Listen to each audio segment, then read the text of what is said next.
Olá, amigos do Globo. Hoje estamos com a honra de estar conversando com o Cal, um dos maiores goleiros da história do Botafogo, sem dúvida, e que está vendo como a situação do clube hoje em dia. Mas primeiro, Cal, vamos falar um pouco da sua carreira. Conta pra gente, lembra pra gente onde começou, os clubes pelo qual passou, os títulos, que é uma carreira muito bonita. Eu comecei minha carreira profissional no São Cristóvão, joguei juvenil de 1964. Depois disso eu fui para o Botafogo, fiquei de 65 a 75. Levantamos 8 títulos nesse período.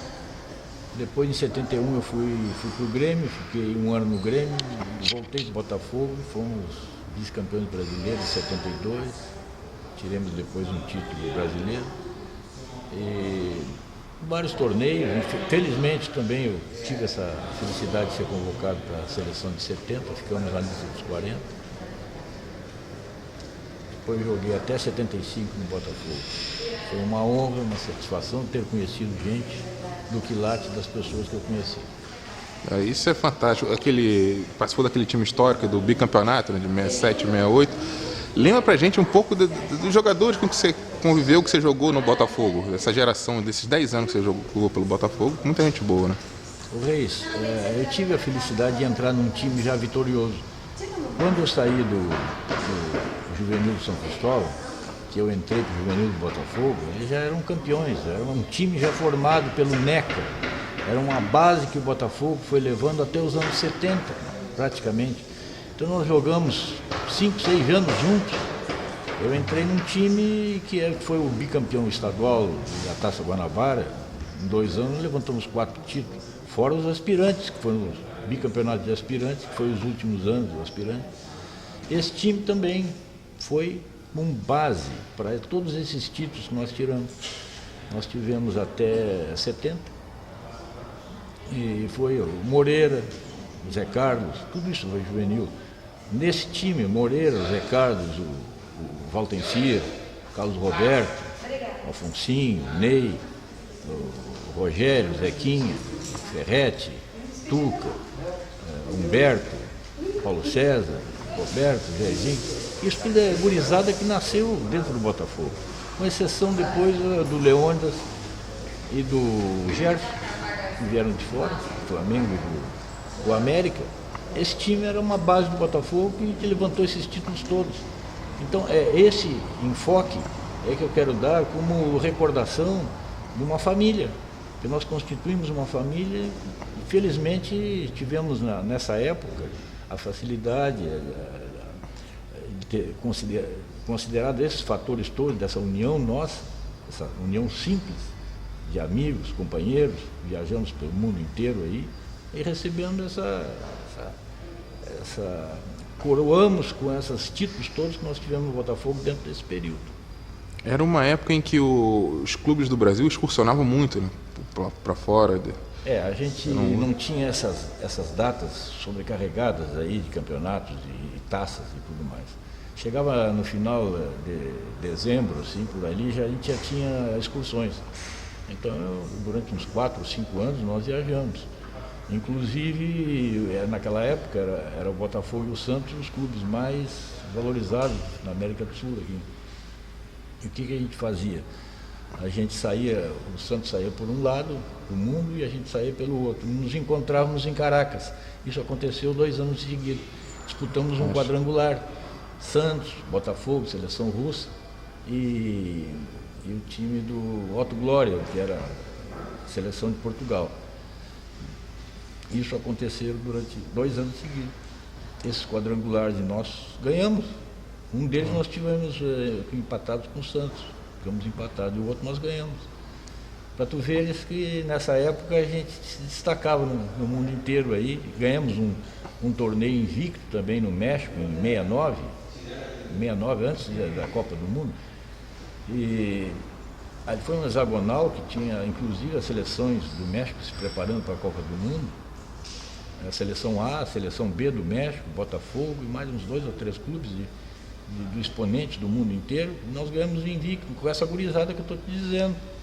Com exceção do Gerson, o Manga também, que já tinha saído do Botafogo, mas quer dizer, entrou muito pouca gente que não foi da base. Então, são títulos que a gente não esquece nunca mais, não foram por acaso, foram constituídos numa formação que veio através dos anos. Isso é fantástico. O torcedor do Botafogo, só de ouvir essas histórias, em comparação com o momento que vive hoje, é um momento muito, muito triste, né? Um clube sem dinheiro, sem poder jogar no Maracanã, vindo de derrotas consecutivas. E para você, Cal, que é um herói, um ídolo do Botafogo, como você enxerga esse momento do clube tão difícil? É isso. O que acontece é que o futebol se transformou de uma forma tal que a política passou por cima de tudo. Então a tradição, o amor pela camisa, aquilo foi se transformando num fator secundário. Então hoje o imediatismo, tu observa as contratações e tudo mais, desprezando aquilo que foi construído antigamente, que aquilo deu resultados positivos, que se transformou em pó. Hoje, por exemplo, tu vê a base do Botafogo, quantos jogadores estavam jogando nas categorias inferiores? São poucos. São jogadores que entram num dia, saem 2, 3 dias depois, por isso, por essas razões, e nem pertencem ao clube mesmo, são jogadores de fora, pertencentes a empresários, investidores. Então, essa estrutura toda é que dá um peso bárbaro ao sucesso do clube. Porque se a gente não tivesse tido algo em que se basear para poder afirmar que isso está errado, a gente teria que ficar calado. Mas não, nós temos a nossa história, a história do Botafogo, que foi sempre calcada em cima de produção da casa. Então, quando eu vejo que isso não acontece, a gente atribui a inexistência desses fatores todos positivos a essa situação política que sobrepõe a tudo mais o imediatismo que desprezou aquele passado de glória que nós tivemos. Sobre essa situação política, a gente conversava antes que você chegou a se colocar à disposição uma certa época para observar jogadores no interior do Rio Grande do Sul, sem dúvida um celeiro de jogadores e não existe um trabalho, além dos times do Sul mesmo, os times de fora do estado não tem esse trabalho, você se propôs a começar um. Exatamente, isso foi há uns 6 anos atrás, um pouco mais, eu estive aqui no Rio de passagem e falei com o Bebeto teve uma conversa meio rápida comigo e que ficou mais ou menos inventada essa hipótese de eu trabalhar lá e trazer alguns jogadores e fazer indicações e tudo mais. Mas depois houve essa mudança de diretoria, pensamentos são diversos, a organização não estava de acordo com o que eu estava pensando que fosse, então isso aí ficou mais ou menos em banho-maria. E depois essa crise atual do Botafogo não permite que a gente desenvolva alguma coisa a médio e longo prazo. Então eu espero que estabeleça-se uma situação agora com as eleições aí, a gente tem sempre esperança que as coisas melhorem, mesmo porque pior não pode ficar.